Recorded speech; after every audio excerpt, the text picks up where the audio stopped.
Buenas noches, señoras y señores, bienvenidos a otra edición del Péndulo por Unicanal. Hoy les planteamos tres temas. El primero tiene que ver con la cumbre de las Naciones Unidas que se celebra en los Estados Unidos, la Asamblea General.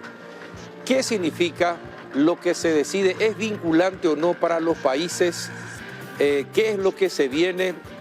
De eso vamos a hablar hoy con una persona que entiende y mucho porque fue representante paraguayo en las Naciones Unidas y fue ex canciller nacional, el doctor Eladio Loizaga.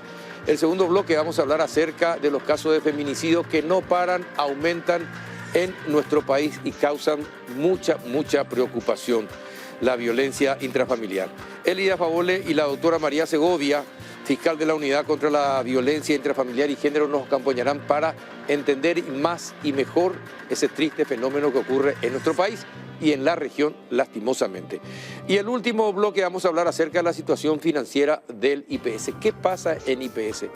¿Cómo pudo llegar a deudas de hasta 700, 800 millones de dólares? ¿Cómo continúa debiendo a farmacéuticas más de 350 millones de dólares? Sí, hace más de un año que dicen que se están pagando las cuentas. Bueno, nos van a acompañar el doctor Jorge Brites, presidente del IPS, y la gerente financiera de IPS, Gladys Vera, para entender poco y mejor sobre este tema. Antes de ir a la primera pausa, les invito a compartir un rico café Lavazza, que es reconocido como un café de alta gastronomía que permite degustar un producto con aroma, cuerpo y sabor inconfundibles y presente en los mejores restaurantes, cafeterías y supermercados del país. Café Par representa y distribuye Lavazza, el espresso italiano por excelencia. Pausa e iniciamos el debate. Llegaron a Bristol las mega rebajas por primavera en todos los productos. Celulares desde 59.000, televisores desde 79.000, lavarropas desde 49.000 y mucho más. Además, comprando ya estás participando de la promo 3.000 millones en premios. El 1 de octubre sorteamos una moto Buller Rally más 20 millones en efectivo. Bristol, la mejor casa de electrodomésticos del país.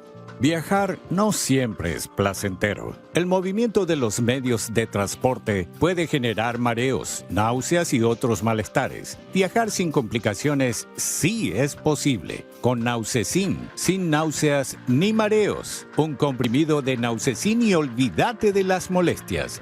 No te quedes. Nausecin te acompaña en cada viaje que hagas. Nausecin, sin náuseas ni mareos.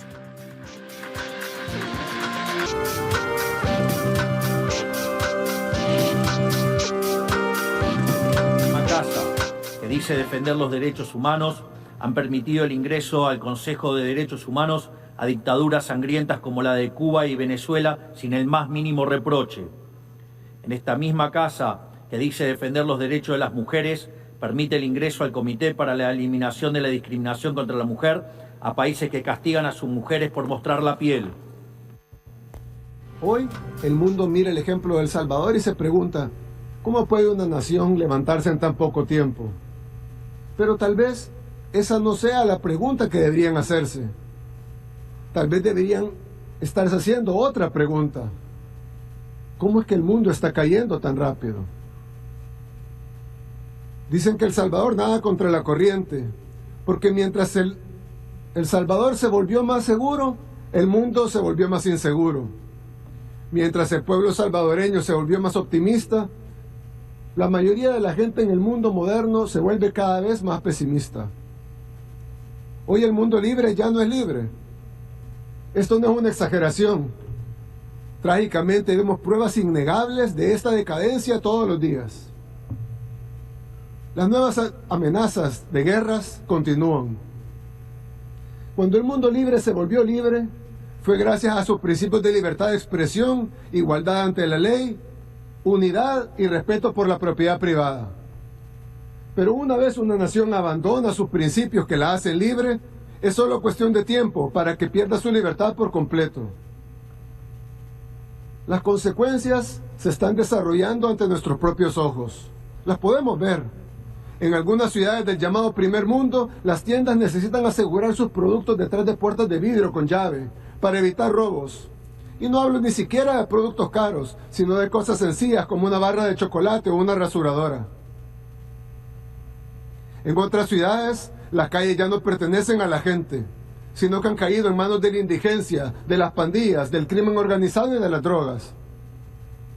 No puedes reclamar el título de mundo libre si ni siquiera tu gente es libre para caminar por las calles sin temor a ser acosada, robada o asesinada. Como salvadoreños reconocemos estos síntomas de la decadencia cuando los vemos, porque hemos pasado por todos ellos. Vivimos las etapas de la caída de nuestra nación una por una. Y estamos viendo esas mismas etapas una vez más, pero esta vez a escala global. No podemos prevenir los tiempos oscuros que se avecinan, pero lo que sí podemos hacer es convertirnos en un pequeño refugio ante la tormenta que se aproxima y mantener la esperanza. En El Salvador no encarcelamos a nuestra oposición, no censuramos opiniones, no confiscamos bienes de quienes piensan diferente. No arrestamos a las personas por expresar sus ideas. En El Salvador tu libertad de expresión, así como tu propiedad privada, siempre estarán protegidas. En El Salvador priorizamos la seguridad de nuestros ciudadanos honestos sobre la comodidad de los criminales. Algunos dicen de que hemos encarcelado miles, pero la realidad es que hemos liberado a millones. Ahora son los buenos los que viven libres, sin miedo, con sus libertades y derechos humanos totalmente respetados. ¿Qué tal, doctor Loizaga? ¿Cómo está? Buenas noches, Carlos. Gracias nuevamente por la invitación. Disculpa que estoy un poco afónico, ronco, porque si bien no salgo afuera a hacer mi rutina de gimnasia, pero de todos modos sabes que sí, algo el aire afecta está pesado, sí, a tus órdenes. Bueno, ¿qué piensa de todo esto que está pasando en la cumbre de las Naciones Unidas? ¿Usted pensó que esto iba a ser así? Bueno, mira, no me extraña. Porque siempre, mira, yo creo que tengo cerca de 20, 25 asambleas generales de Naciones Unidas, 8 seguidas cuando fui representante permanente, y yo valoro estas cosas porque es el único espacio mundial que tenemos para que cada jefe de Estado o jefe de delegación en este periodo de la Asamblea General, del debate general, se pueda expresar y decir qué sienten con respecto a la situación internacional, cómo responde en Naciones Unidas, pero hay unas cosas que hay que entender. Naciones Unidas somos todos los Estados miembros, sí, los 193. Entonces, también somos responsables cada uno de lo que pueda estar pasando en este momento en el contexto internacional. Es cierto, yo siempre también he señalado en el caso de los derechos humanos que Venezuela, Cuba, eran electos, ¿verdad?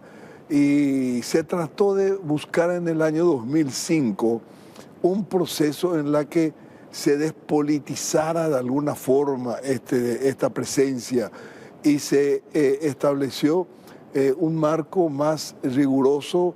Se habló de que no se intercambien votos porque esa es una costumbre que se hace en el marco de Naciones Unidas y otros órganos multilaterales para llegar a cargos que se tiene en ese ámbito, y el compromiso que públicamente se hace en la Asamblea General semanas previas a las elecciones para saber cuál va a ser la conducta de ese Estado en el marco de hacer cumplir las normas del derecho humanitario en general, ¿verdad? Pero estas son cosas que se dan porque todavía tenemos bloques políticos importantes en el marco de Naciones Unidas. Creo que hoy ya no existe más ningún alineamiento, pero aún existe todavía el grupo de los no alineados, donde prácticamente estaban todos los países que cuestionaban además la democracia, cuestionaban las ideologías del mundo occidental. Tenemos el grupo los G77 y China, donde a decir verdad Cuba tiene una presencia muy, muy fuerte, ¿verdad? Siempre ha sido la cabeza en todos los procesos que se llevaban dentro de ese marco y que tenían relación con temas, candidaturas o situaciones que se dan en el marco de Naciones Unidas, tanto en Nueva York como en Ginebra. Ahora, creo que este es un foro parlamentario mundial. Entonces, algunos jefes de Estado van y señalan su preocupación, como ven al mundo, por un lado. Por otro lado, también hacen propaganda, porque es una realidad. En los discursos de los jefes de Estado, las intervenciones generalmente tienen 2 o 3 temas o formas, ¿verdad? Uno que hace al ambiente multilateral, otro con relación a lo que implica su gobierno o el desarrollo, y el otro para el consumo interno de la política nacional, ¿verdad? Pero a mí, honestamente, no me sorprende. Incluso he visto casos mayores, ¿verdad?, donde en plena asamblea un Estado, cuando es aludido, puede pedir derecho a réplica al final de la mañana, cuando está terminando, y ahí comienza nuevamente un debate, ¿verdad? Pero efectivamente, Naciones Unidas es lo que los Estados queremos. El secretario general es el administrador, pero tiene una iniciativa política muy grande. El secretario general puede traer cuestiones conflictivas, cuestiones que atenten o pongan en riesgo la paz y la seguridad internacional a la Asamblea o bien al Consejo de Seguridad, ¿verdad? Ahora, lo que escuchamos de parte del presidente Bukele, el presidente Milei, también muchas veces tiene que ver con la práctica ideológica que van llevando los gobiernos, ¿verdad? Porque quiera ser o no, siempre hablamos en materia de política exterior, política de Estado. Es cierto, pero tiene un alto contenido personal de los jefes de Estado. Bueno, ahora el plan 2045 es vinculante, es decir, si se presenta en las Naciones Unidas y se termina, una mayoría lo aprueba, lo apoya. ¿Eso tiene que ser cumplido por todos los países? ¿Cómo es en primer término, este es un proceso que habrá durado 2 años, por supuesto, para llegar a esta conclusión del pacto, ¿verdad? Porque en el periodo de negociaciones no es fácil. Son intereses, son visiones políticas, son visiones ideológicas que se ponen sobre la mesa y se tienen que ir buscando consensuar, acordando, doy lo otro sobre este tema. Y generalmente, yo creo acá Cancillería habrá dado participación en este proceso. Se habla medio ambiente, la Secretaría de Medio Ambiente, Comercio, el Ministerio de Comercio. Estamos de recoger también sus perspectivas, y la Cancillería, a través de la misión en Nueva York, expone en el periodo de negociación. Este es un trabajo que viene a actualizar, ¿verdad? Como bien lo dice en los párrafos iniciales del pacto, porque en el 2000 se aprueba los famosos ODS, ¿verdad? Que es ODM, Objetivos de Desarrollo del Milenio hasta el 2015. El de 2015 se hace una revisión, lo que se cumplió, lo que no se cumplió, y sale el famoso del 2030. Y ahora viene a complementar esto para 2045, ¿verdad? Entonces, el proceso es que una vez acordado ya previamente a la Asamblea por los países, por los 193 países, se somete al plenario de la Asamblea General, donde están los jefes de Estado, ¿verdad? Y efectivamente el pacto comienza con la palabra que dicen los jefes y jefas de Estado y de Gobierno, en representación de sus pueblos, nos hemos reunido para aprobar esto. No es que se vota, esto no se vota, se pone a consideración, ya viene lógicamente trabajado y preaprobado, ¿verdad? No tiene una relación vinculante, es decir, el Paraguay u otro país no está obligado directamente a cumplir tal cual la letra del pacto, pero sí toma como referencia y compromiso para llevar adelante lo que se aprobó, lógicamente también de acuerdo a sus legislaciones internas, ¿verdad? Algo que vaya en contra de la Constitución Nacional o no esté contemplado no rige para el país. No, es decir, el Paraguay o cualquier otro país, como lo hizo Milei, se disocia de eso, pero nosotros hacemos reserva. Y eso lo hemos hecho muchas veces porque en el capítulo 8 del pacto habla de la igualdad de género, ¿verdad? Refiriéndose a lo que es género hombre y mujer y empoderamiento de la mujer. Pero también en ese párrafo 8 habla de un tema que siempre nosotros hemos hecho la salvedad que se refiere a lo que es el acceso a la universal a la salud sexual y reproductiva, ¿verdad? Que para nosotros eso implica, y el entendido también de otros países, el acceder al tema de aborto, ¿verdad? Como sabéis, la Constitución Nacional es clara al respecto, la posición del gobierno es clara al respecto, de un sector de la sociedad también, ¿verdad? Entonces, este articulado o este párrafo de este artículo, de esta acción 8, no nos obliga para nada en primer término, ¿verdad? Ni tampoco... No hay que modificar ninguna ley, nada para... No, absolutamente. Esto es un compromiso moral para llevar adelante. Porque ¿qué es lo que tiene este pacto? Este pacto, dentro del contexto que estamos viviendo en el mundo y los años anteriores, con relación a la aprobación del pacto, se ha evaluado qué pasa, ¿verdad? El tema de seguridad, el tema de acceso a la seguridad alimentaria, el tema de lucha contra la pobreza, el tema de educación, el tema de salud, el tema de inclusión, hasta también se habla de las poblaciones indígenas, ¿verdad? De tal modo de que pueda el gobierno tener una hoja de ruta y llevar adelante este compromiso y tener la cooperación también de los países donantes, porque en este pacto también se habla eso, de la cooperación. Pero hace tantos tiempos, doctor, cada vez que se reúne la Asamblea General, salen estas cosas y siempre el tema de la desigualdad y la pobreza extrema está, sí, pero no desaparece, al contrario, en algunas zonas y regiones, en algunos países aumenta y no desaparece. Es como que se pone el acento y la promoción y la ayuda económica en determinados temas. Y en el tema de la desigualdad parece que se olvidan y que cada país se vea cómo puede.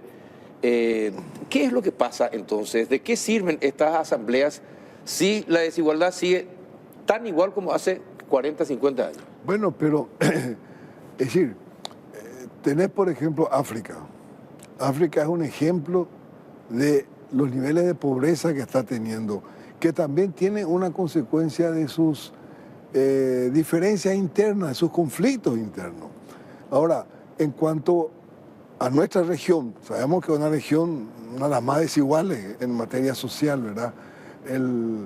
El proceso de cooperación y el financiamiento es donde se vuelve nuevamente a tener una barrera, es decir, no hay suficiente contribución o suficiente asistencia por parte de los organismos financieros, y en estas declaraciones se hace un llamado, ¿verdad? Ahora, pero es una vinculación que a ver para si los organismos financieros, bien. Es decir, educación, salud, pobreza, ¿verdad? Medio ambiente. Vienen las recetas de otros países, afectan a productores como Paraguay, por ejemplo, a países como Paraguay, Uruguay, Argentina, Brasil, y bueno, y se hace un paquete y donde se destaca más lo medioambiental, y por eso paran los créditos de los organismos multilaterales. No le dan lo suficiente para que continúen con su producción agrícola, para que más gente pueda trabajar en la producción agrícola, ganadera, y pueda salir de la pobreza. Es como que finalmente la ayuda internacional económica es la forma de vincular de vincular esto que deciden las Naciones Unidas. Generalmente, y eso se puede notar en los últimos meses o últimos años, ¿verdad? Los organismos financieros internacionales, en los préstamos que otorgan o la cooperación que dan, tienen un condicionamiento, sí, ¿verdad? Y ese condicionamiento es medio ambiente. Ahora, ¿cómo administrarlo nosotros eso? también es una responsabilidad nuestra, porque esto se va extendiendo, ¿verdad?, en todo el mundo, por una razón u otra, ¿verdad? Y ahí es donde, por ejemplo, ahora, en la Unión Europea, con este nuevo Parlamento Europeo, hay una corriente de suspender estas decisiones que tomaron, creo que la ley 1115, sí, con respecto a al tema 1115, bueno, para suspender, porque a ellos mismos le están afectando, ¿verdad? A ellos mismos. Y esa es la pelea que hay entre el desarrollo de nuestros países frente al desarrollo de ellos, que ya han hecho todo, y entonces no les queda otra cosa que traspasar esa responsabilidad del cuidado medioambiental a nuestros países. Pero, claro, que estamos buscando ese desarrollo. Pero y fíjese, ahí, hace 25 años que estamos negociando con la Unión Europea y no cerramos el pacto. así, es decir, cuando estamos cerrando, Sí, siempre ¿verdad?, aparece un tema nuevo ambiental, que es algo nuevo. Efectivamente, creo que aquí justamente siempre le hemos señalado a los europeos y también a Estados Unidos con respecto a la situación de Mercosur. El mercado que se va a tener entre Mercosur y la Unión Europea es muy grande, el más grande que va, el acuerdo mayor que vamos a tener. Pero por otro lado, ellos están preocupados por el ingreso chino a nuestra región. Sí. Entonces, bueno, tienen que tomar una decisión. O se quedan como están ellos y China viene y entra de hecho que ya está instalado en nuestra región. Instalado. Fíjate que en Brasil es el primer país inversor y el primer socio comercial de Brasil. Uruguay la misma cosa. ¿Cuál es el país a quien Argentina le debe más plata? A China. A China. Así es. ¿Verdad? Pero yo estoy de acuerdo con lo que señalás, ¿verdad? Y no hay caso de hacerle entender que no solamente esto es un tema comercial, sino que también es político. Exacto. Es político, ¿verdad? Queremos preservar nosotros valores democráticos, valores occidentales, pues bueno, señores, de una vez por todas, llevemos esto a la conclusión. Ahora, y en el tema político concretamente, ¿va a tener algún impacto esta enorme adhesión que tuvo Edmundo González en Venezuela respecto de Maduro? ¿Va a tener algún, ¿usted cree que esto va a tener algún impacto en Venezuela o no, dentro del régimen de Maduro? Mira, yo te tengo que ser sincero, yo no veo que pueda tener una reacción en Maduro y su equipo. Ellos ya están convencidos de que ganaron, hicieron, porque hay que diferenciar un poco. Aquí las elecciones fueron correctas, ¿verdad?, conforme a las actas que fueron presentadas. Ahora, el proceso de validación de las elecciones es donde se produjo el gran fraude. Y la cooptación del gobierno y de Maduro al Consejo Nacional Electoral y al Supremo Tribunal de Justicia, que con eso lo que quiso es buscar una legitimación judicial de sus elecciones. Pero el peso moral de la comunidad internacional no sé si tendrá o no suficiente fuerza como para que este señor recapacite. Yo no creo que no. Ahora, pero sorprende, yo creo que ahora, no. Eso sí, sorprende la posición de Brasil, la tibia posición de Brasil, Colombia y México.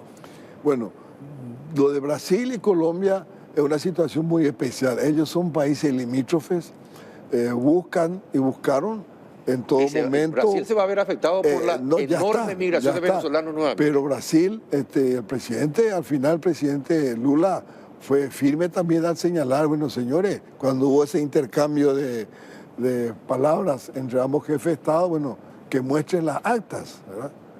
Hasta hoy nadie conoce las actas que tiene guardado el gobierno, no solo el gobierno, sino que el Tribunal Electoral, ¿verdad? Y Colombia la misma cosa. Además, Colombia tiene el tema de que Venezuela es uno de los garantes del acuerdo de paz que se firmó con la FARC y el gobierno de Santos, ¿verdad? O sea, son cuestiones que hay que ir un poco administrando, ¿verdad? Pero Yo no creo efectivamente que Maduro, Cabello y el resto, Delcy Rodríguez, quien es una mujer demasiado influyente, ella y su hermano, ¿ya?, puedan cambiar de posición. Yo creo que en esta sesión también de la Asamblea General se ha escuchado a países firmes con relación al no reconocimiento, sí, al no reconocimiento prácticamente. Pero hay una cuestión, doctor. Venezuela nos va a cargar muchas cosas al resto de los países de la región. Chile ya protesta. La posición de Boric fue sorprendente en esta asamblea. Así es. Y ya ha protestado porque estiman que 800.000 venezolanos van a llegar después de estas elecciones a Chile. O ya tiene actualmente. Brasil, por la frontera, están ingresando una cantidad impresionante de venezolanos. Colombia, a través de Cúcuta, también está recibiendo. Va a llegar a Paraguay también, es decir, vamos a vernos afectados todos y encima con los márgenes de pobreza que existen, la falta de empleos que existen en nuestro país. Es complicado. Y Maduro nos está enviando todo eso porque ellos decidieron ser gobierno, autoridad, pese a quien pese. Bueno, la comunidad internacional no puede quedar así nomás mirando esto. ¿Qué acciones va a tomar? No sé, mira, el tema de los bloqueos, eso se ha dado cuenta que no conduce a ningún resultado final.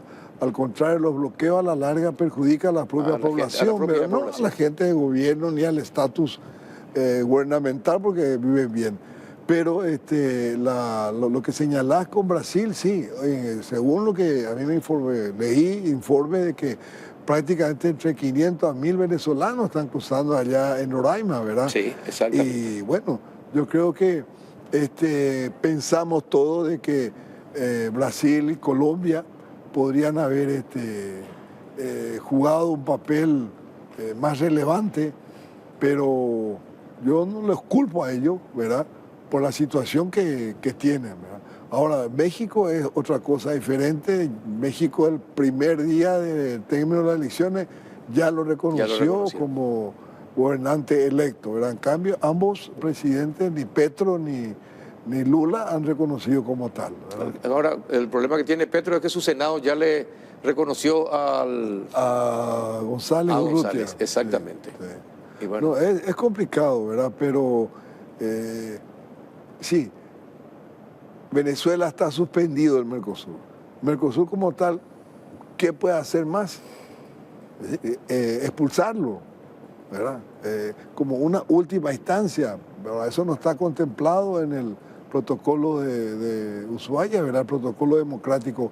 La OEA ha hecho también sus trabajos a través de declaraciones, actuaciones, pero lógicamente en ese marco Venezuela tiene mucha influencia en el Caribe por el acuerdo de Petrocaribe, ¿verdad? Entonces, bueno, le pregunto algo, usted que sabe de normas internacionales, esto de pedir vía Interpol la detención de Maduro, Diosdado Cabello y otros personajes más del régimen venezolano, ¿puede ser efectivo? Esto que hace Argentina y que están haciendo otros países también, ¿puede ser efectivo? ¿por qué no? Pero el asunto es que él tiene que salir del país. Tiene que salir del país. Tiene que salir. Y lógicamente ir a un país donde no tenga las garantías que pueda tener en Nicaragua, que pueda tener en Rusia, que pueda tener en China, que pueda tener en Irán, ¿verdad? Que son socios comerciales y socios políticos de ellos.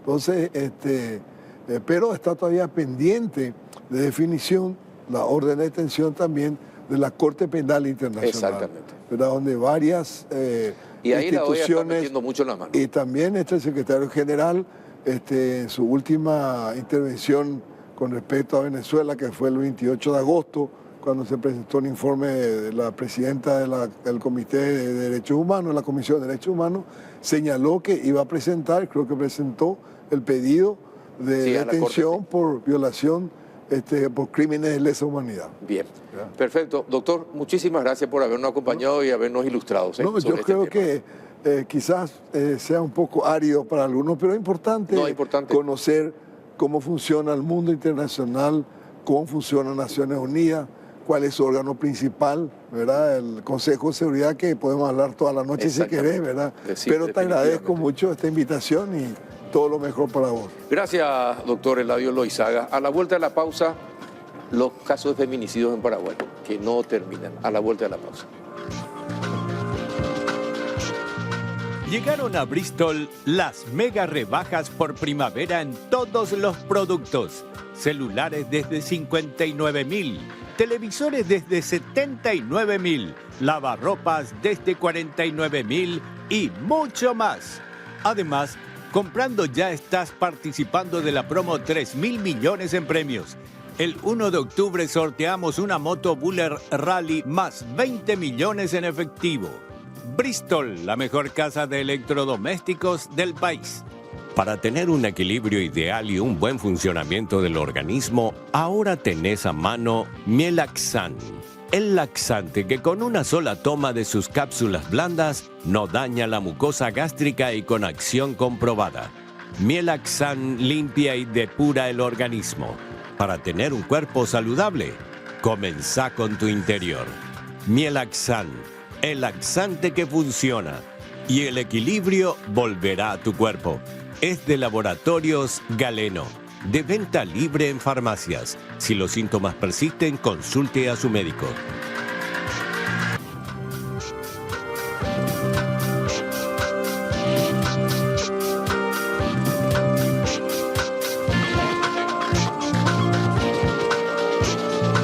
Continuamos en el péndulo y estamos en compañía de Elida Favole de la Dirección de Datos Abiertos del Ministerio Público. ¿Qué tal, Elida? Buenas noches, ¿cómo estás? Muy buenas noches, don Peralta. Buenas noches a todo su equipo y también a la audiencia.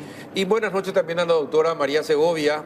Ella está en contacto vía Zoom con nosotros desde su casa. Ella es fiscal de la Unidad contra la Violencia Intrafamiliar y Género. Buenas noches, doctora, ¿cómo está? Muy buenas noches, señor Peralta, a la licenciada Elida Favole y toda la audiencia. Bueno, cuéntenos, a ver, ¿cuáles son los últimos datos de violencia intrafamiliar? Los datos de este 2024 hasta ahora, en el mes de septiembre. ¿Cuáles son los datos? Y lastimosamente llegamos a 22 víctimas. 22 víctimas y prácticamente 36 víctimas de tentativa de feminicidio. O sea, estamos hablando de aproximadamente 60 casos de extrema violencia que tuvo como víctima una mujer. Y siempre con la antesala que es el hecho de violencia familiar. Esto, 22 muertes. 22 casos de feminicidio. 33 casos de tentativas. Sí, que dentro de la expectativa es prácticamente el mismo escenario, porque la tentativa, para que la gente entienda, es aquel hecho donde el autor tuvo toda la intención de matarle, pero por un factor externo a él, la víctima sobrevive. No es porque él se arrepintió. No, claro. Entonces, el escenario de extrema violencia es la misma.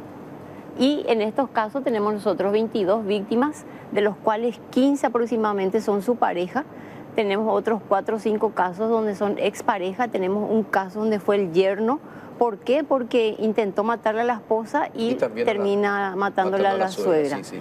Y el caso más joven, una chica de 14 años que intentando defender a la madre, muere ella, pero también muere la madre. O sea, un doble feminicidio. Ahora, en algunos casos también, algunos chicos, algunos de los hijas o hijos que intentan defender a la madre de la extrema violencia terminan también dañados o muertos. En este caso tenemos una joven este año, una joven de 14 años que intentando defender a la madre muere en manos del padre. ¿Del padre? Sí, así mismo. Recordarán que fue en el Departamento Central ese caso en Itá. Los casos, en estos casos, ¿cuántos son de crímenes cometidos por la pareja oficial, no por el padrastro, por ejemplo, de los hijos? Cuando nosotros hablamos de parejas, son parejas convivientes, 15. Ajá. Sí, 15 de ellos, que pueden ser maridos o puede ser una unión de hechos, es lo mismo para el estatus jurídico, ¿verdad? Ajá. Y estamos hablando entre 4 a 5 de exparejas. Ahora, doctora, ¿cuántos de estos responsables de casos de feminicidio son condenados y cuántos años o cuánto tiempo duran normalmente los procesos judiciales de estas personas? En este sentido, señor Carlos Peralta, debemos también nosotros llamar la atención que lastimosamente estos casos no reciben una pronta respuesta dado la saturación que tiene el sistema de justicia. No tenemos nosotros juzgados especializados con los cuales Los casos de feminicidio, al igual que los casos de violencia familiar, forman fila en nuestros tribunales de sentencia, en nuestros juzgados de garantía, para ser atendidos por los jueces. Esta es una problemática actual y diaria. Nosotros, para los casos de feminicidio y tentativa de feminicidio con violencia familiar, que particularmente me tocó a mí llevar, tuvimos el plazo de 6 meses, y fue flagrancia, 6 meses para formular acusación, luego 1 mes aproximadamente entre la fijación de la audiencia preliminar y prácticamente 1 año esperando para la fecha de juicio oral y público si llega a realizarse la primera fecha. Porque generalmente tenemos superposiciones de juicios, cuestiones como las denominadas dilaciones o chicanas, y esto se alarga. Y terminamos llegando a juicio oral y público, la experiencia que tengo de violencia familiar 3 a 4 años después del hecho. Lo que significa también un calvario, una revictimización para los familiares de quienes han sido víctimas de feminicidio y aquellas que han sufrido tentativa de feminicidio, que es decir, lo sufren doble. Tenemos también que tomar en consideración que los casos de violencia familiar y de feminicidio tienen por convención internacional compromisos que asumió la República del Paraguay de tener un tratamiento prioritario y de urgencia. Cosa que actualmente se ve difícil, dado que ya no está saturado el sistema de justicia y el presupuesto, lastimosamente, el Ministerio Público no está acompañando el crecimiento que tenemos en casos de feminicidio que son de alta complejidad. Los casos de feminicidio llevan el abordaje interdisciplinario y por ello se necesita de peritos, de laboratorio forense, de análisis químico, laboratorial, análisis criminalístico, planimetría del lugar del hecho, elaboración de autopsia psicológica, evaluación psicológica a las sobrevivientes que llegó a tratarse una tentativa de feminicidio.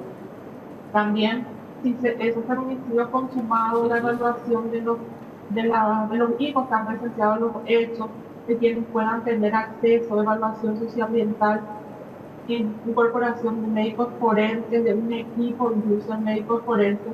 Es un caso complejo que necesita recursos y debe ir acompañado necesariamente de un crecimiento presupuestario para dar cumplimiento efectivo a esta justicia pronta y barata que necesitan los casos de feminicidio, tentativas de feminicidio y violencia familiar. Sí, definitivamente. Ahora, este es un déficit del Estado que de alguna manera desde la justicia se debe solucionar. No puede ser que estos casos duren 4, 5, 6, 10 años. No puede ser. La justicia que no llega a tiempo deja de ser justicia. Y pasa el tiempo y se prolonga la agonía de todos los que participan del proceso judicial. Eso no debe, ¿quién es responsable? ¿Es la Fiscalía? ¿Son los jueces? Es porque a mí lo último que me va a importar es que haya superposición de casos, porque lo que me interesa es el proceso judicial que me afecta a mí. Esa es la revictimización, justamente. Esa es la revictimización y hay que también sincerarse en ese sentido, como dice la compañera, la fiscal. Nosotros tenemos hoy, por un lado, un déficit presupuestario demasiado grande de casi 80.000 millones de guaraníes. Por el otro lado, necesitamos aproximadamente entre 300 a 400 fiscales. Y a partir de cada fiscal necesitamos 3 a 4 funcionarios. ¿Por qué? Porque nosotros no solamente no tuvimos un crecimiento vegetativo que debe corresponder, sino que además tuvimos un decrecimiento para atrás, ¿verdad? Entonces, tenemos un déficit muy grande. Y no quiero yo hablar de culpa, sino más bien de que el Poder Ejecutivo, el Ministerio de Economía y Finanzas, tiene que de alguna manera también ponerse en el lugar de las víctimas, ni siquiera de la Fiscalía, ni siquiera de los funcionarios, porque este padecimiento lo está teniendo la ciudadanía. Entonces, el Ministerio de Economía Economía y Finanzas y también el Congreso Nacional tienen que ponerse del lado de la ciudadanía, del lado de las familias de estas víctimas, porque cada feminicidio es una tragedia social. Nosotros a la fecha tenemos 44 hijos que han quedado huérfanos. Varios de ellos han sido testigos del feminicidio. El último feminicidio que nosotros tuvimos, el número 22, los 3 hijos menores fueron testigos. Entonces ahí también el Estado necesita hacer un acompañamiento a largo plazo. A largo plazo, sí, definitivamente, porque si no muchas veces se termina reproduciendo todo lo malo que se vio. Y además también las consecuencias en el chico de esa violencia, no solamente en el patrón de violencia, sino en otros ámbitos de su vida. Ahora, doctora, ¿qué se puede hacer para acelerar los procesos y que los juicios sean más expeditivos? ¿Qué puede hacer la Fiscalía, por ejemplo? Desde el punto de vista, señor Carlos Peralta y a mi Secretaría a favor, usted espera que solamente se invierte poco más de 400.000 guaraníes en una investigación de feminicidio. Creo que todos tomaríamos como una burla. Lastimosamente, tenemos que tomar esa realidad y asumir que hoy, con el presupuesto del Ministerio Público, se invierte poco más de 400.000 guaraníes en la investigación de un feminicidio, de un caso de violencia familiar. Es así que necesariamente se tiene que priorizar, y eso significa dejar de atender otros casos para priorizar los casos de feminicidio. Se tienen que dejar de lado otras investigaciones, como justamente señalaste, Carlos Peralta. Para cada persona su caso es el más importante, pero claro, necesariamente ante la parte de recursos nos tienen que priorizar, y nosotros como Ministerio Público, una vez que se ha judicializado, es decir, se ha presentado un acta de imputación, tenemos los cumplimientos, tenemos que cumplir los plazos, ser los primeros en estar vigilantes, atentos a las dilaciones procesales que puedan ocurrir y pedir adelantamiento en las audiencias, adelantamiento en los juicios orales, estar atentos también a que no existan cuestiones, o al menos minimizar las situaciones de revictimización, sobre todo para los casos de feminicidio consumado, donde tenemos víctimas indirectas que generalmente son los hijos que deben ir a deponer ante el tribunal, muchos de ellos menores de edad, que deben hacerlo a través de una figura que se llama Cámara Gesell, que se solicita al anticipo jurisdiccional de prueba. Y todas estas investigaciones, el Ministerio Público, y debo decir, porque estoy orgullosa de las colegas que llevan casos de feminicidio, de tentativa de feminicidio, que siempre el Ministerio Público presenta a tiempo sus requerimientos, es decir, en el plazo de 6 meses. En casos excepcionales ha habido una prórroga extraordinaria, pero la mayoría de los casos se cumple y es el Ministerio Público el que está allí pidiendo o resaltando la urgencia de los casos. En violencia familiar no ocurre lo mismo, dado que tenemos mayor cantidad de casos. Prácticamente estamos superando, como señaló, los 27.000 casos ya de lo que va actualmente. Tenemos la unidad especializada al día de hoy, 3.675 causas, de las cuales tener que priorizar y judicializar algunas y no otras. Por los casos de recursos que tenemos también que estar vigilantes a que el caso prospere y llegue a un juicio oral y público y a una condena. Actualmente tengo en juicio oral y público un caso de violencia familiar que está teniendo un reenvío. Este es su segundo juicio oral y público, en donde en un primer momento se ha tenido una absolución en mayoría desconociéndose los elementos técnicos, porque nosotros, en un caso de feminicidio y de violencia familiar, tienen la particularidad de ser investigaciones altamente técnicas conformadas por el equipo interdisciplinario, y en esa modalidad nosotros hemos tratado y tratamos desde el Ministerio Público siempre de adelantar, cumplir los plazos y estar vigilantes, doctora, al alto del órgano jurisdiccional. Doctora, a ver, usted me está diciendo que los jueces fallaron mal. Sí.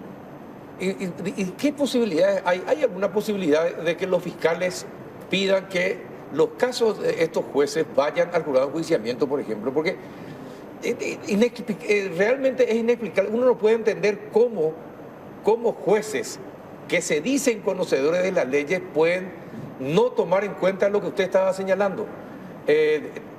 No tiene sentido. Entonces, ¿hay posibilidad de que la Fiscalía le envíe al jurado de enjuiciamiento? La verdad que desconozco, nosotros no hemos tenido antecedentes de que el Ministerio Público envíe o acuse ante el jurado de enjuiciamiento de magistrados. porque nosotros tenemos dentro del Poder Judicial un mismo control.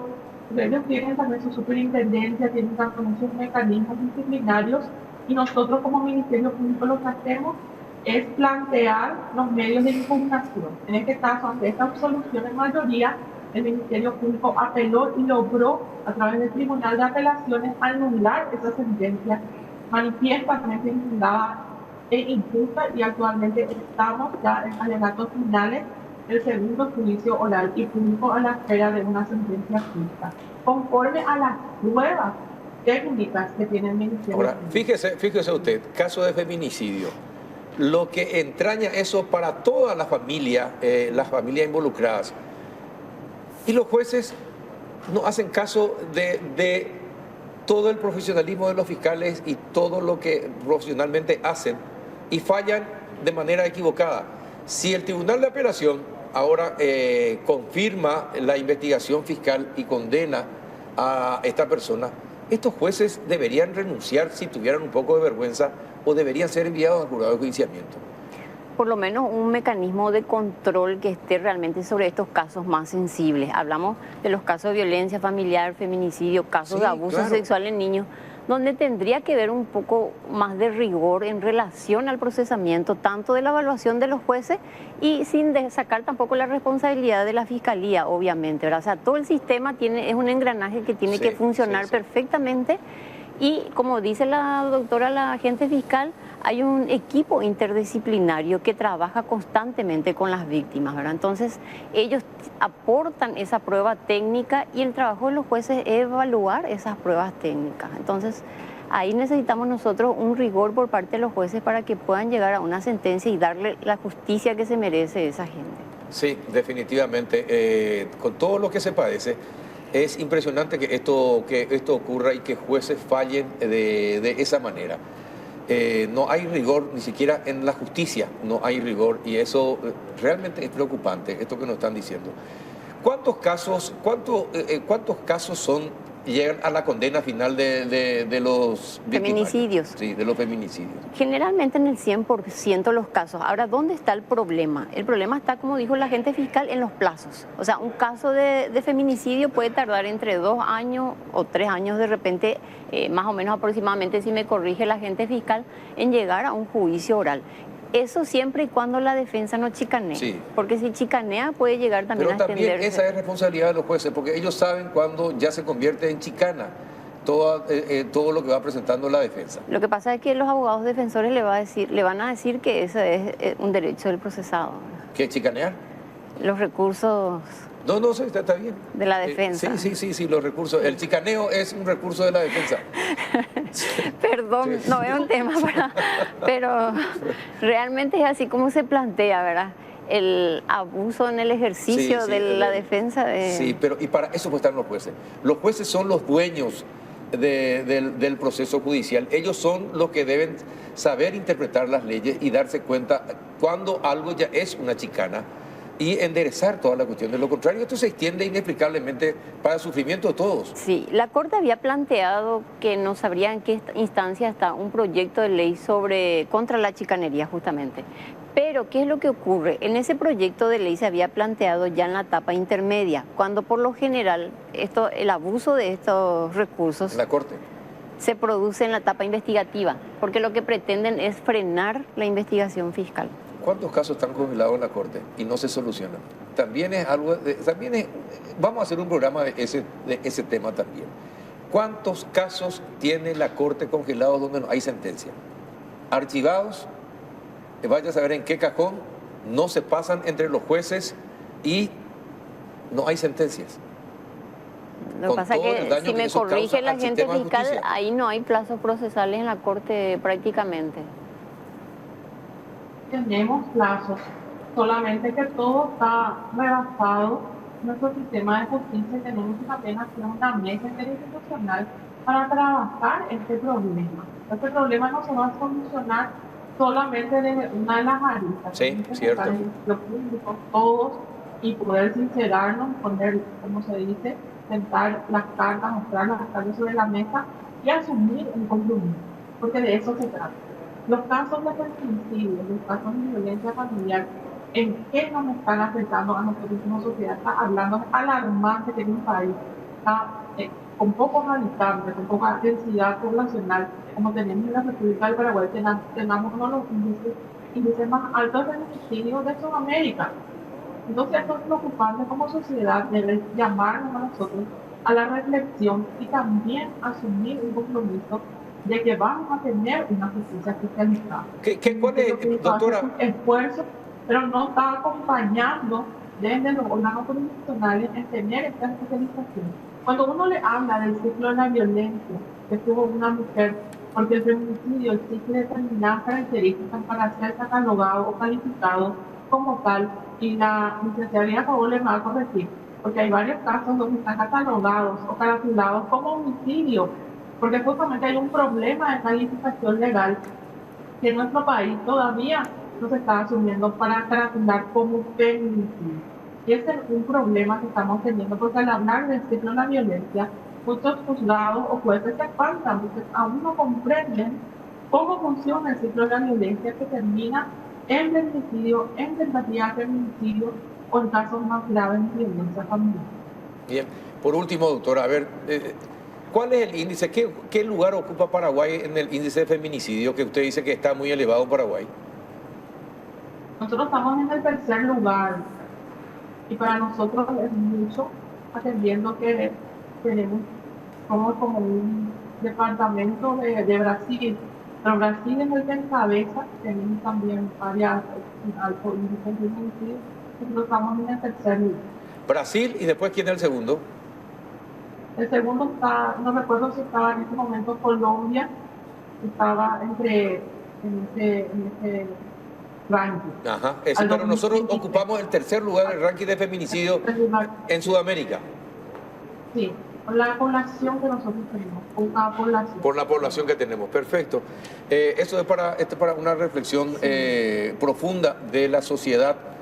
¿Qué es lo que estamos haciendo socialmente hablando y con nuestras familias? Porque hablando con referentes de la Policía Nacional cada lunes en la radio, nos comentan que se producen por lo menos entre 1.500 a 2.000 llamadas por casos de violencia intrafamiliar fines de semana, los fines de semana. Así mismo. De hecho, los casos de feminicidio se dan más los viernes, sábado y domingo. Bueno, ahí está. Algo pasa, estamos profundamente enfermos como sociedad. Si esto está pasando y no nos estamos dando cuenta. Así que gracias, doctora, por despertarnos a esta realidad. Gracias, Elida, por los datos aportados. Muchísimas gracias. A la vuelta de la pausa hablaremos de otra situación preocupante también, la situación financiera del IPS. A la vuelta de la pausa. Broncogalén Jarabe alivia todos los síntomas de la tos.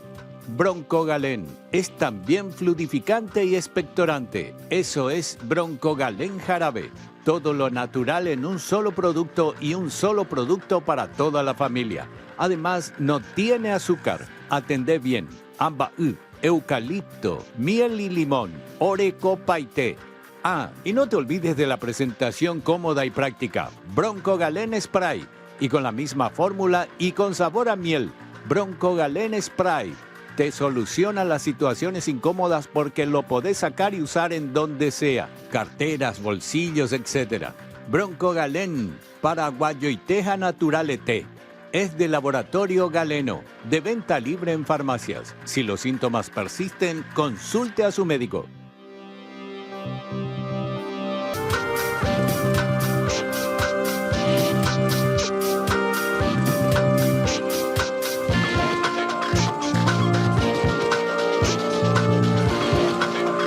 Entramos en el último bloque y estamos en compañía del doctor Jorge Brites, presidente del IPS. ¿Qué tal, doctor? Buenas noches, ¿cómo estás? Buenas noches, Carlos. Buenas noches a la audiencia. Un placer estar nuevamente. Gracias por aceptar la invitación. No, por favor. ¿Qué tal, doña Gladys Vera, gerente financiera de IPS? ¿Cómo anda? Buenas noches, Carlos. Muchas gracias por la invitación. No, por favor, la dueña de la plata, la que maneja la plata, ¿verdad? Sí, todos tenemos que andar bien con ella. Con ella, sí, efectivamente. Bueno, más todavía la farmacéutica, ¿verdad? Sí. A la pucha. Bueno, ¿cómo está la situación financiera real del IPS? ¿Cuál es hoy día? Bueno, a hoy, ¿verdad? Como escucharon ya en la noticia, ¿verdad? Nuestra deuda asciende a 710 millones de dólares. La deuda total. La deuda total. Con todos. Con todas las deudas financieras, que son con los bancos, con los bancos y con los proveedores. Los proveedores ascienden a 334 millones de dólares. Bueno, ahora, doctor, ¿y cómo van a hacer para pagar? Y bueno, buscando alternativas financieras, nosotros ya un poco preocupados por la situación porque realmente inclusive teníamos hasta temor de que nos corten la provisión de medicamentos, ¿verdad? Entonces buscamos una alternativa. ¿A ese nivel se llegó? No. Nosotros ya pensábamos que por la falta de pago, porque lo que nosotros realmente pagamos en este año, con los ingresos genuinos pagamos 150 millones de dólares con el goteíto y mes a mes que íbamos haciendo, ¿verdad? Pero es totalmente insuficiente al monto que teníamos, ¿verdad? Entonces hicimos una sesión de derecho, ¿verdad? Hicimos una sesión de derecho que concluyó el martes. El martes y el... Sí, hicimos la última sesión que aprobamos en consejo. Y en total se pusieron a disposición de nuestros proveedores 223 millones de dólares, que es una sesión de derecho donde el IPS, ¿verdad?, se compromete a entregar ese capital a través de los bancos y el IPS paga con 6 meses de gracia y 30 meses las cuotas mensuales, ¿verdad?, de ese monto, de ese capital. A ver, por favor, ¿me podría repetir el monto exacto de la deuda del IPS? 710 millones de dólares. 710 millones de dólares. Sí, Carlos, importante... ¿Eso de cuántos años? ¿Una deuda acumulada de cuánto tiempo es 710 millones? Es una deuda que se viene arrastrando. Hay las deudas financieras, que son la deuda del fideicomiso, que se realizó en el 2018, que es a un plazo de 20 años. La deuda de la ley 7037, que se realizó en diciembre. ¿Qué es la ley 7037? Es una ley que le permite al IPS tomar un préstamo para el pago a sus proveedores. Eso se habilitó en diciembre del 2023. Y esa deuda nosotros venimos honrando mes a mes, es una deuda a un plazo de 12 años. Cuando esta administración tomó, en agosto del 2023 asumió, la deuda era de 800 millones de dólares.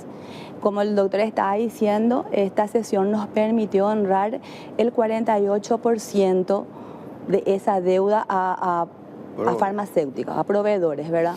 O sea, es un refinanciamiento del pasivo, pero que nos da la posibilidad de nosotros aumentar nuestro margen de pago con nuestros fondos propios, buscando una alternativa. Eso es importante decir también que se hicieron... Pero le pregunto algo, a ver, normalmente la farmacéutica, como saben, que el IPS no es buen pagador, que se atrasa en el pago.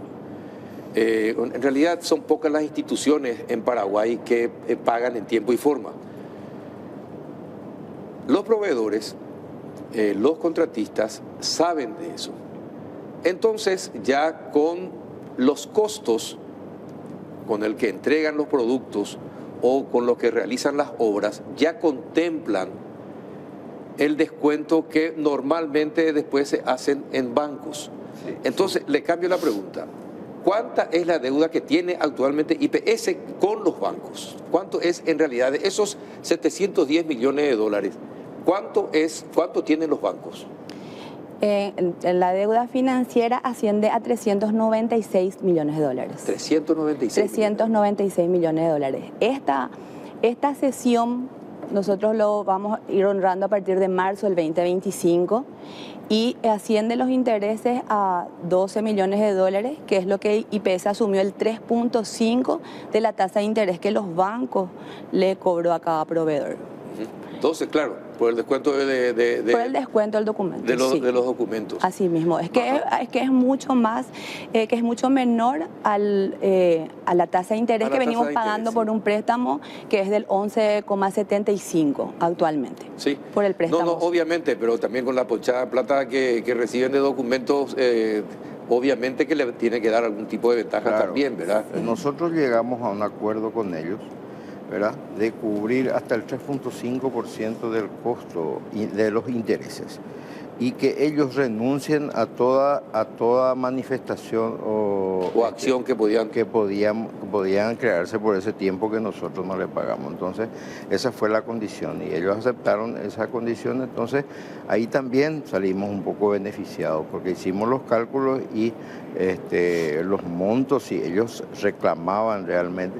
Era difícil que reclamen, ¿verdad? Pero es una protección que el IPS tenía que tener. ¿Es difícil pagar en tiempo y forma? Y sí, es difícil pagar en tiempo y forma porque el fondo de salud es un fondo deficiente, Carlos.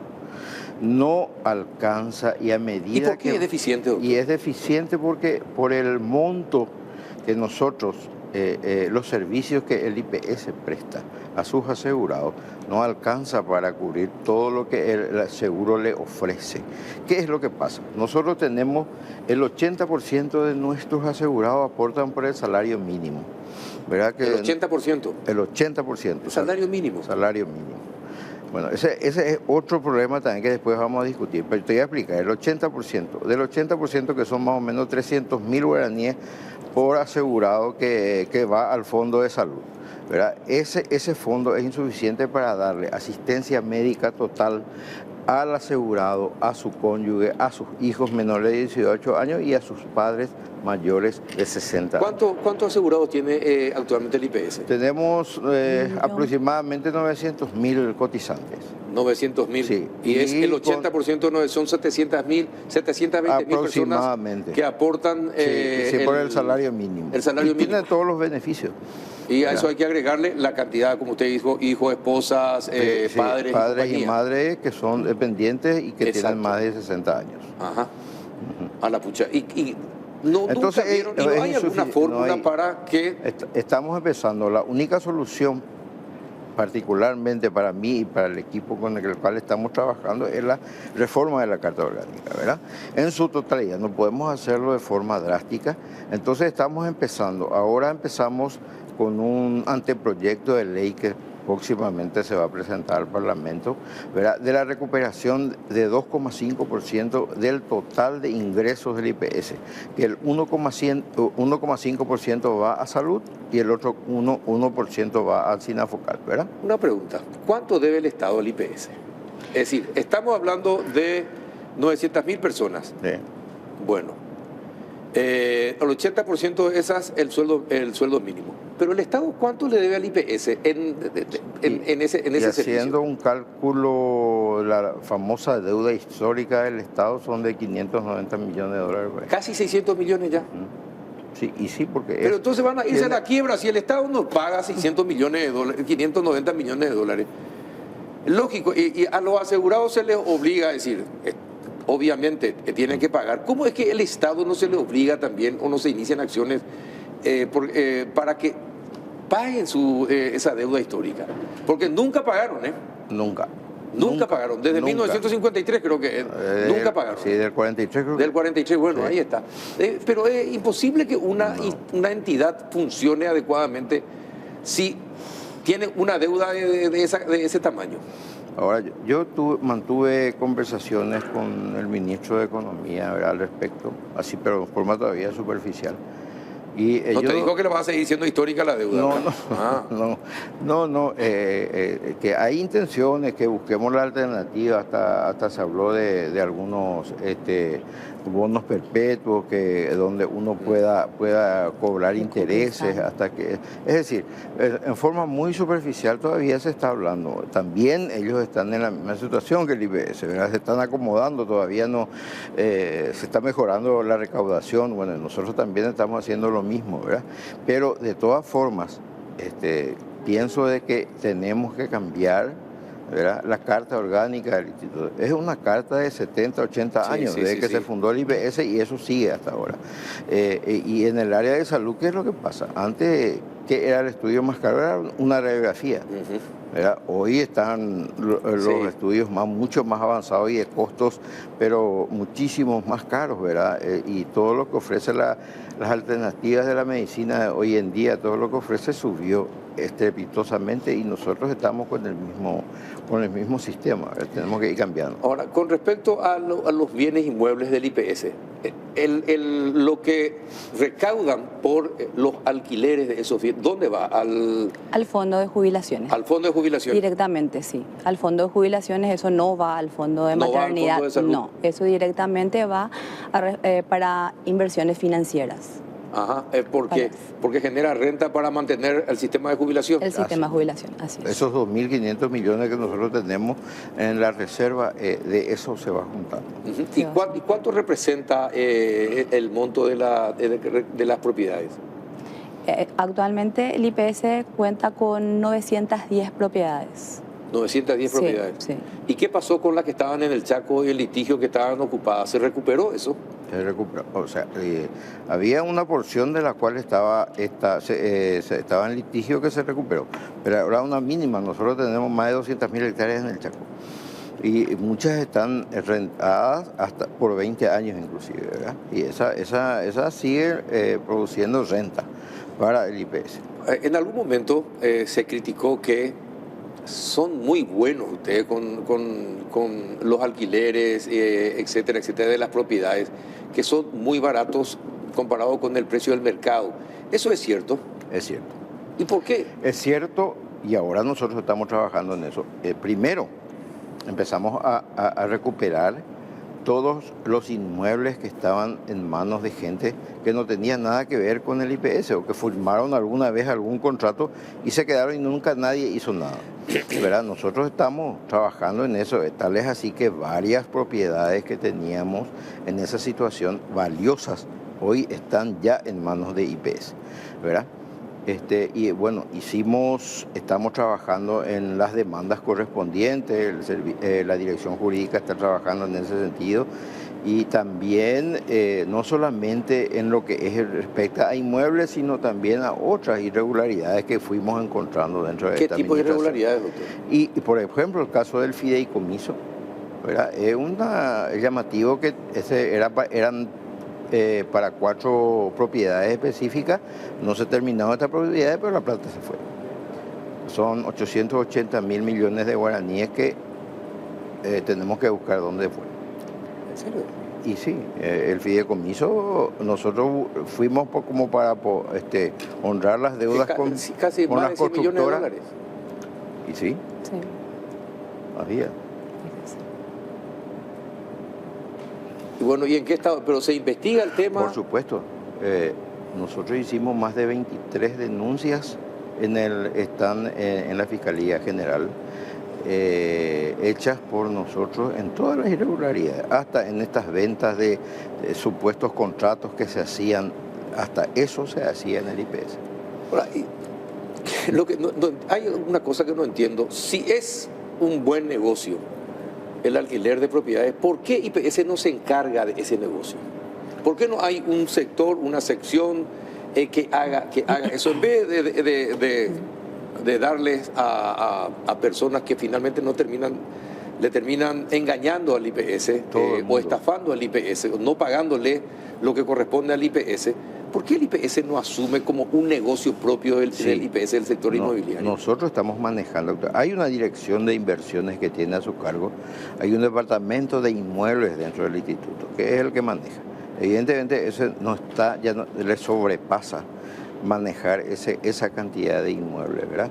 Nosotros ahora estamos haciendo un estudio georreferenciado de cada inmueble y vamos a valorizar, ¿verdad? Tasar los inmuebles de tal forma a que justamente hoy estuvimos tocando ese tema en consejo, de darle el valor de acuerdo, de todas las rentas de acuerdo al valor del inmueble. Exacto, ¿verdad? Actualizado. Y eso es lo que queremos hacer. Lleva un tiempo porque más de 470 propiedades el IPS no tiene titulada a su nombre, ¿verdad? Se adjudicó, pero nunca se transfirió. Entonces, esa es otra del anteproyecto de ley figura, que la Escribanía Mayor de Gobierno se va a encargar de la transferencia de esos 470 inmuebles, a fin de evitar una derogación más para el instituto, ¿verdad? Ahora, le pregunto, doña Gladys, Sí. ¿cuánto creen ustedes que es el perjuicio que sufrió el IPS por malas administraciones de estos alquileres, por ejemplo? Es difícil responder. Es difícil responder. Es difícil responder porque esto viene de años.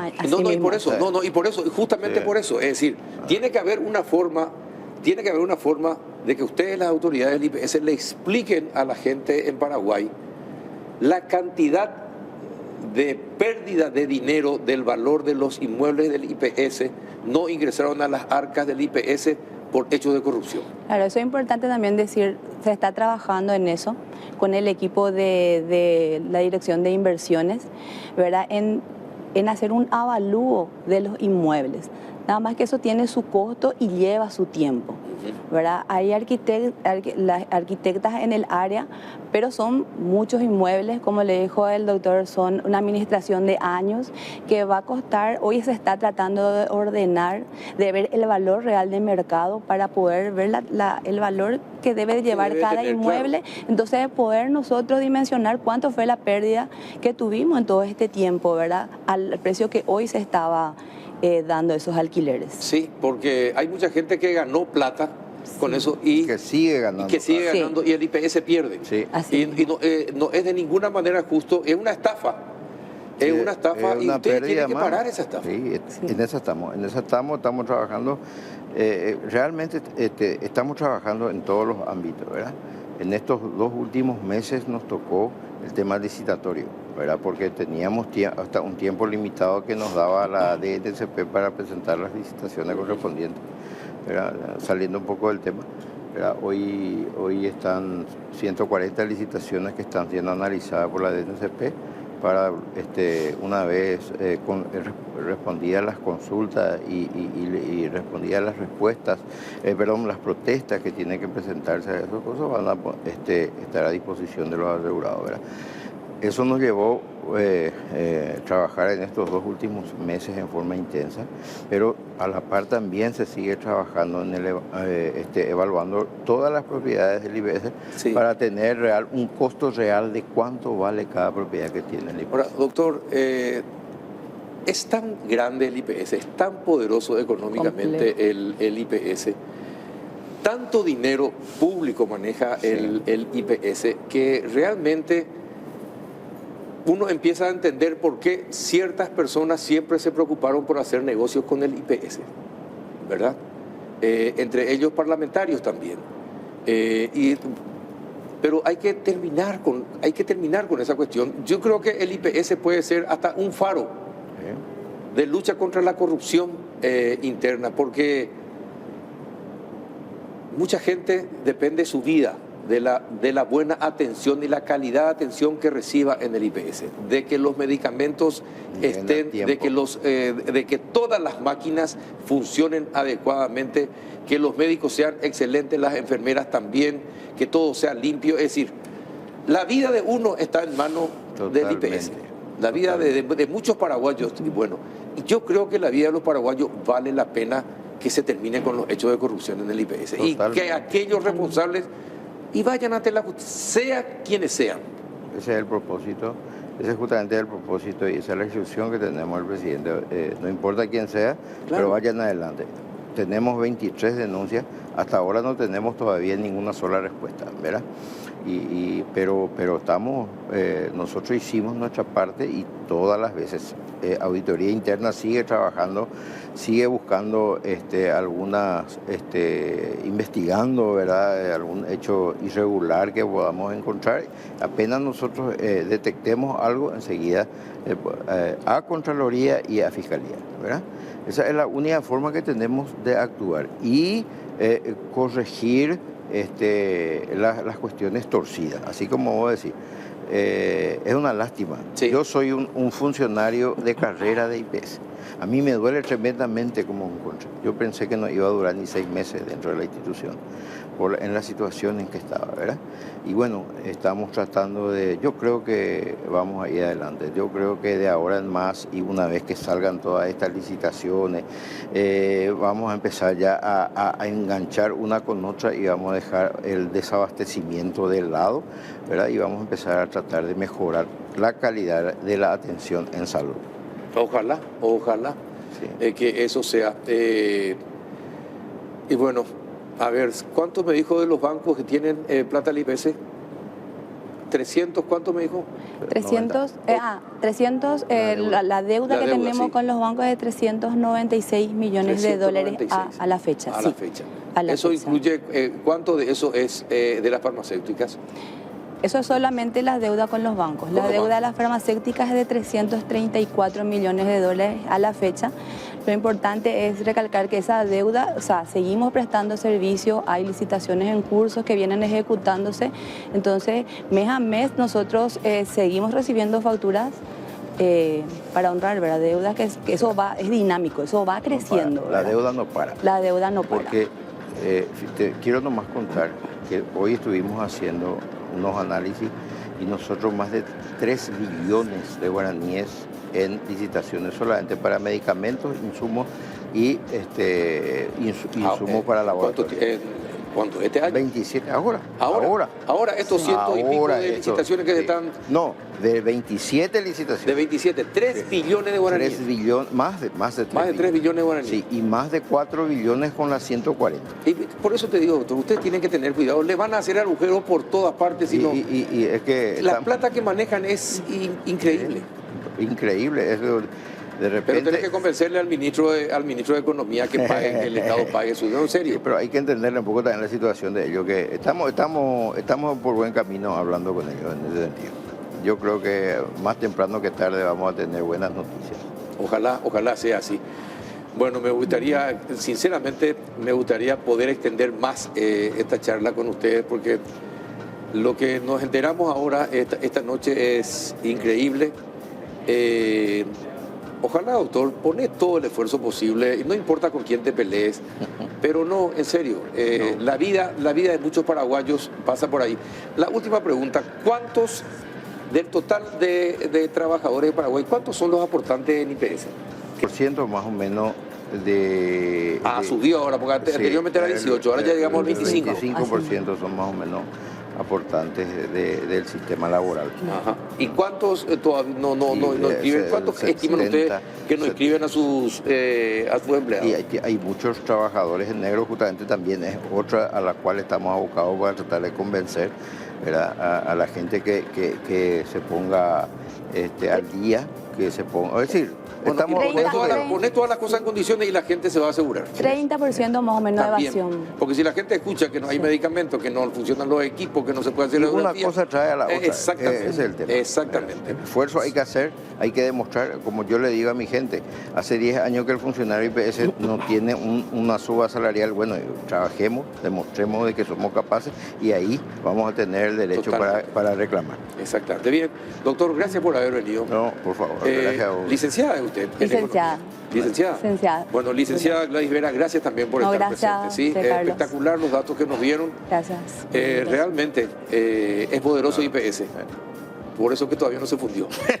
Sí, bien, muchísimas gracias, doctor, licenciada, y a ustedes también por estar acompañándonos de sus casas. Hasta el próximo miércoles.